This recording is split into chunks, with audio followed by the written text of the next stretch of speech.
pancréatique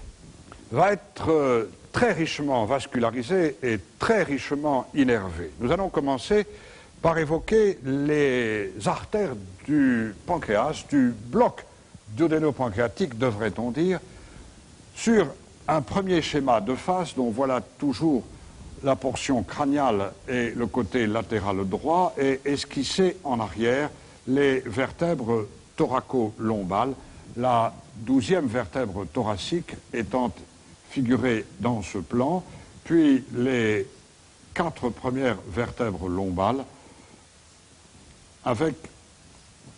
la 3e lombale à ce niveau. Sur le flanc antérolatéral gauche du rachis, donc, l'aorte abdominale qui traverse le diaphragme en TH12, qui va se diviser en L3, L4 en ces 2 dernières collatérales iliaques principales. L'aorte abdominale abandonne donc en TH12 le tronc cœliaque de Louchka, puis va abandonner en L1 l'artère mésentérique supérieure, abandonnant en L3 l'artère mésentérique inférieure. Le bloc duodéno-pancréatique est donc projeté, comme nous l'avons expliqué tout à l'heure, dans cette région avec la tête, avec le corps, avec l'isthme et avec la queue du pancréas. Et ce bloc duodéno-pancréatique va premièrement recevoir des branches nourricières du tronc cœliaque et tout particulièrement de l'artère hépatique commune qui, dans la disposition classique, va ici abandonner l'artère gastro-duodénale, celle qui tout à l'heure donnait l'empreinte décrite par Villard à l'aplomb du tubercule épiploïque, du tubéromentale, artère gastro-duodénale qui va abandonner ici l'artère gastro-épiploïque droite, puis le bloc des 2 artères pancréatico-duodénales droites, sur lesquelles Dorio Branco a beaucoup insisté. Ces artères vont se glisser ensuite entre le duodénum et le pancréas, vont glisser vers la droite l'artère pancréatico-duodénale supérieure droite, l'artère pancréatico-duodénale inférieure droite, vont abandonner toute une série de collatérales pour ce chevelu vasculaire de la tête et vont alors passer à la face postérieure de la tête du pancréas. Ces artères pancréatico-duodénales supérieure et inférieure droite vont maintenant être rejointes par les branches gauches qui sont issues de l'artère mésentérique supérieure qui est née, comme nous l'avons montré tout à l'heure, à l'aplomb de la première vertèbre lombale, en arrière de l'isthme du pancréas, et qui apparaît ici au-dessus du processus incinatus.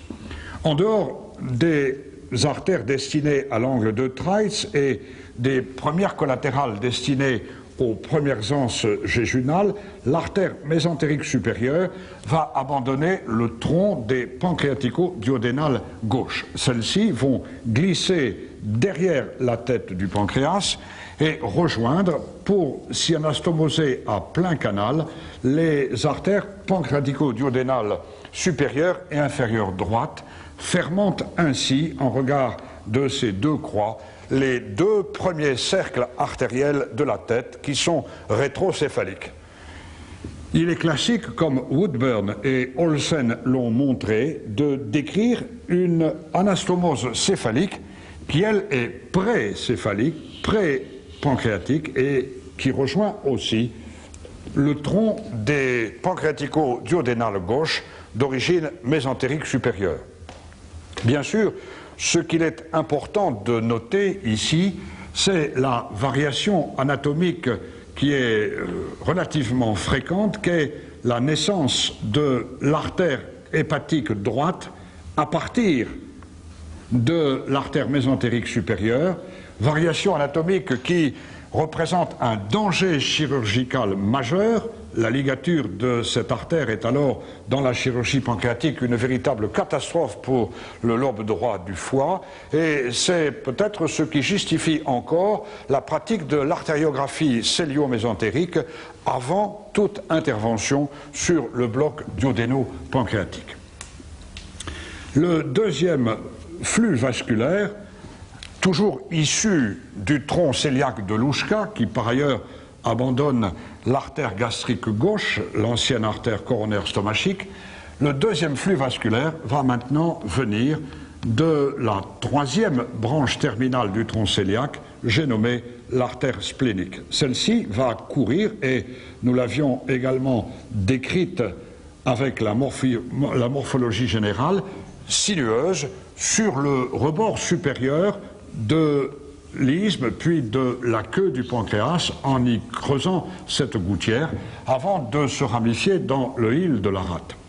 L'artère splénique abandonne près de la queue du pancréas l'artère gastro-épiploïque gauche, qui, avec la gastro-épiploïque droite, va fermer le grand cercle artériel de l'estomac, et abandonne très fréquemment, bien visible sur les artériographies cœliaques, un petit rameau pelotonné pour les ganglions du hile de la rate.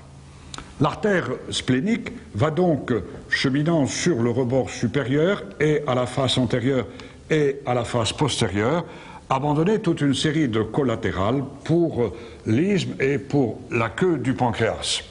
La queue du pancréas peut être, là aussi, de façon variable, vascularisée par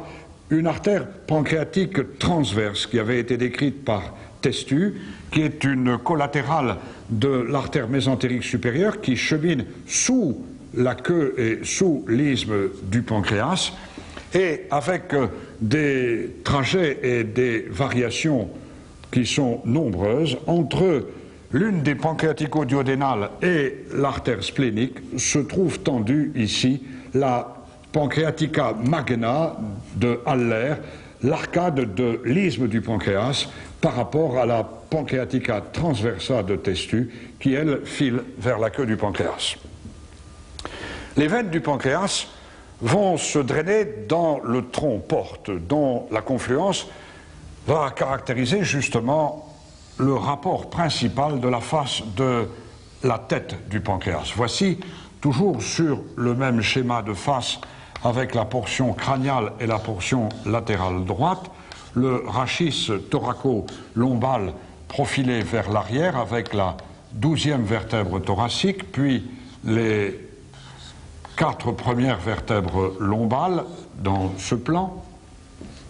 Nous allons ici rappeler en arrière, sur le flanc antéro-latéral droit du rachis, la veine cave inférieure, car il s'agit du tronc de confluence de drainage cave important, postérieur, que nous retrouverons aussi dans les rapports, et nous allons remettre, comme précédemment, le parenchyme pancréatique avec le tubercule épiploïque, avec la tête du pancréas, le petit pancréas, l'isthme, le corps du pancréas et la queue du pancréas vers la gauche. Ce parenchyme pancréatique,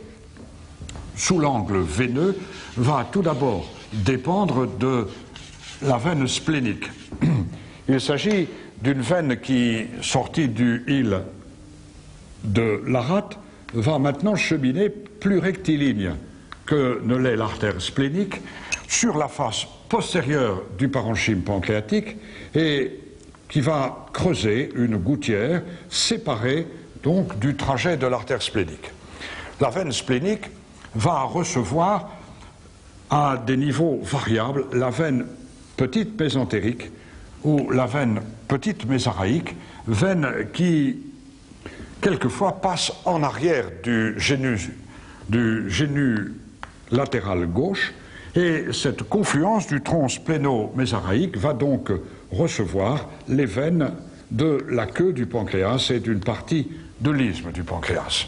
C'est derrière l'isthme et derrière la tête que l'on voit maintenant arriver le confluent principal, j'allais dire l'affluent principal, qu'est la veine grande mésentérique, la veine mésentérique supérieure, qui chemine sur le flanc droit de l'artère homologue. Cette veine va recevoir tout d'abord le tronc gastrocolique droit qui reçoit la veine gastro-épiploïque droite d'une part, qui reçoit la veine colique droite et qui va recevoir également la veine pancréatico-duodénale inférieure droite qui se draine dans ce tronc gastrocolique droit. Puis, ce flux veineux essentiel qu'est la veine mésentérique supérieure va rejoindre le tronc splénomésaraïque derrière la tête du pancréas et de cette confluence va prendre naissance le tronc de la veine porte que nous voyons ici apparaître derrière le génus superius, au-dessus du tubercule épiploïque de His, ce tronc de la veine porte constituant l'élément principal du pédicule hépatique dont voici le rapport biliaire, le canal cholédoque, qui est un des rapports essentiels de la tête. C'est donc là, en arrière, que va prendre naissance la veine porte, que nous retrouverons d'ailleurs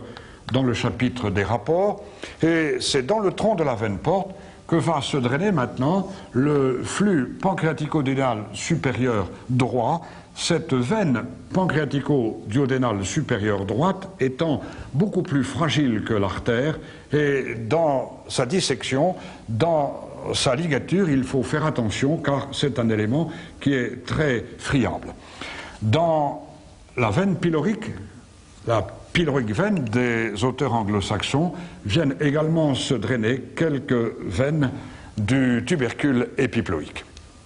Voilà donc pour le drainage veineux de ce flux de retour de la glande pancréatique dont nous allons maintenant envisager le drainage lymphatique.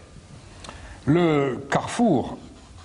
rachidien postérieur à l'aplomb de la 12e vertèbre thoracique, toujours sur le schéma du rachis présenté de face, correspond à ce carrefour de Louchka et va être un nœud lymphatique essentiel. Voici les vertèbres lombales rapidement esquissées comme précédemment. Et nous allons ici remettre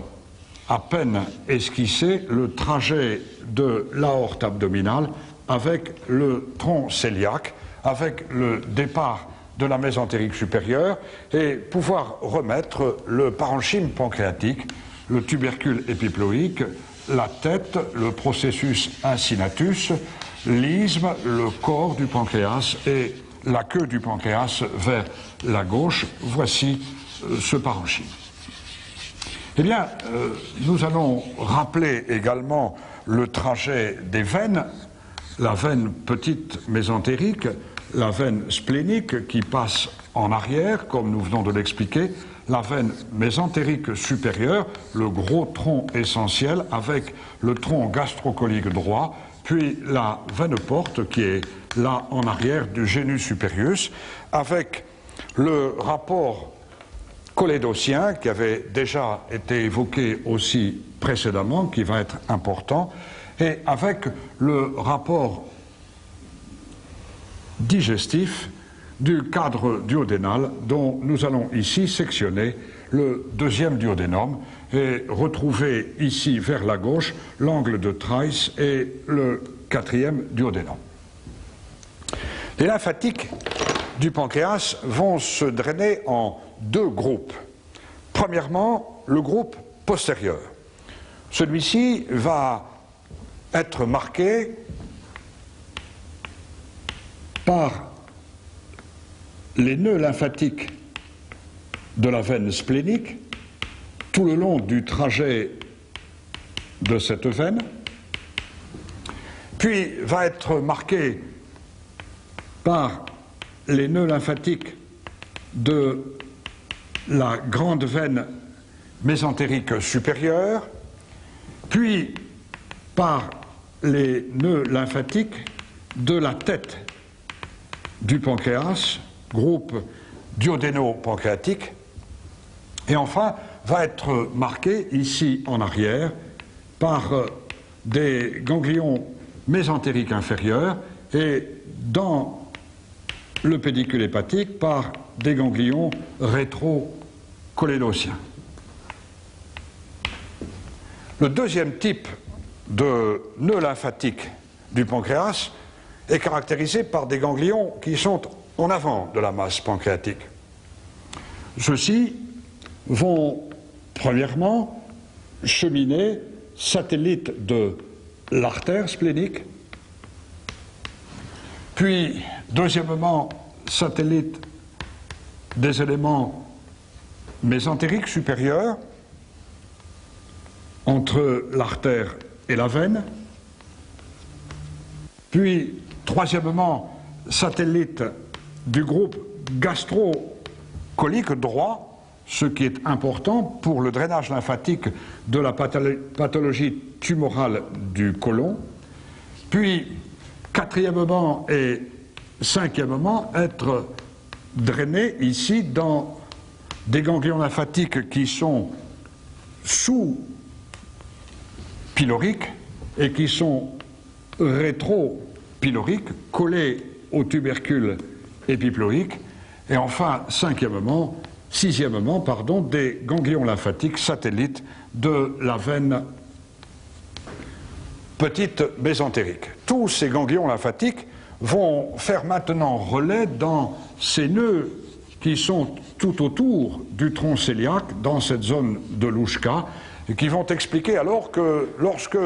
l'envahissement ganglionnaire atteint ce relais pré-rachidien, il n'y a aucun geste chirurgical possible dans la chirurgie tumorale, non seulement des viscères digestifs, mais encore des viscères gonadiques ou des viscères pelviens. Le dernier élément trophique du bloc duodéno-pancréatique va intéresser les nerfs. Et ceux-ci sont de deux types. Nous allons toujours esquisser le rachis avec la même présentation et les mêmes repères, le rachis thoraco-lombaire, pour mettre en place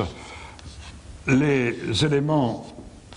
musculaires. D'un seul trait, nous allons esquisser le profil du psoas,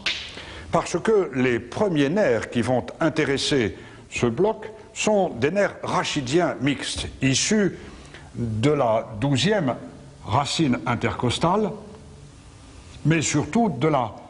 première racine lombale qui, à droite comme à gauche, va donner naissance aux nerfs ilio-inguinaux et ilio-hypogastriques, les anciens grands et petits nerfs abdominaux génitaux, puis de la deuxième racine lombale qui va donner naissance au cutané fémoral latéral de la cuisse et au nerf génito-fémoral, qui va donner naissance avec la troisième et la quatrième racine lombale au nerf fémoral et au nerf obturateur. Ceci va expliquer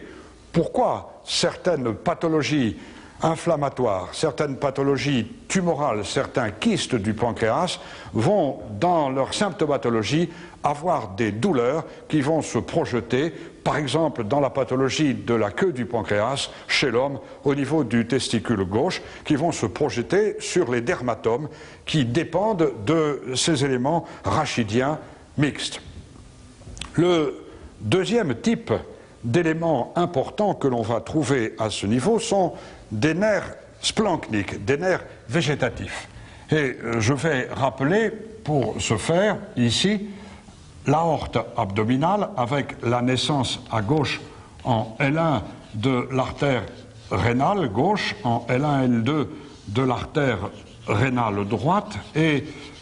la naissance, l'aorte abdominale se bifurquant en bas dans ses artères iliaques primitives droite et gauche, la naissance du tronc cœliaque, la naissance de l'artère mésentérique supérieure et la naissance de l'artère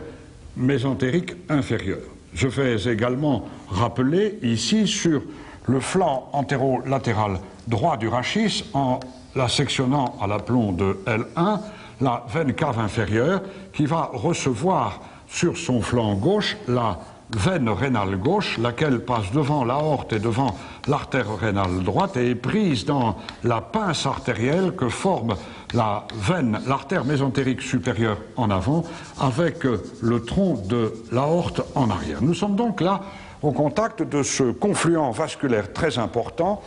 où le Premier élément qui va nous intéresser est l'élément parasympathique, c'est le pneumogastrique. Et c'est la 10e paire des nerfs crâniens droite qui, derrière l'ésophage, en TH11, va maintenant amener le contingent parasympathique